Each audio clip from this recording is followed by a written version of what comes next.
বন্ধুরা, আজকের আমার হেসেলে আজকে আমি করে দেখাচ্ছি পাকা কলার বড়া। দেখুন, আমি সুজি ভালো করে ধুয়ে ঝরিয়ে রেখেছি শুকনো করে। আর এখানে আছে ময়দা, মৌরি, একটু লবণ, চিনি। এইগুলো দিয়ে আপনারা ভালো করে মিশিয়ে নিতে হবে। অনেকেই কলা খায়, কিন্তু কলা বেশি পেকে গেলে অনেকে ফেলে দেয়। সেটা না ফেলে আজকের একটা রেসিপি করে দেখাচ্ছি। দেখুন, দুর্দান্ত রেসিপিটা।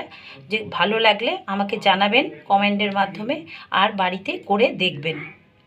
দেখুন, আজকে আমি সব কিছুই দেয়া আছে। চিনি আছে, মৌরি আছে, ময়দা আছে, পাকা কলা আছে, আর অল্প লবণ আছে। দেখুন, এগুলো আমি কিন্তু একসঙ্গে সব মেশাবো। হ্যালো বন্ধুরা, দেখুন আমার কিন্তু মাখা হয়ে গেছে।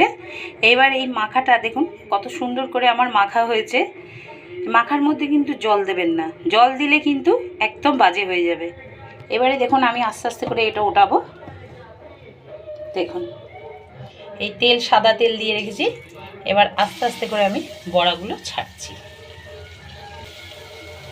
এগুলো বাচ্চাদের খুব লোভনীয় জিনিস, খেতেও ভালো লাগবে। পাকা কলা অনেক সময় বাচ্চারা খেতে চায় না, কিন্তু আপনি যদি একটু বড়া করে দেন কিন্তু ওরা বুঝতেও পারবে না, খেয়েও নেবে। দেখুন কত সুন্দর হচ্ছে। দেখুন,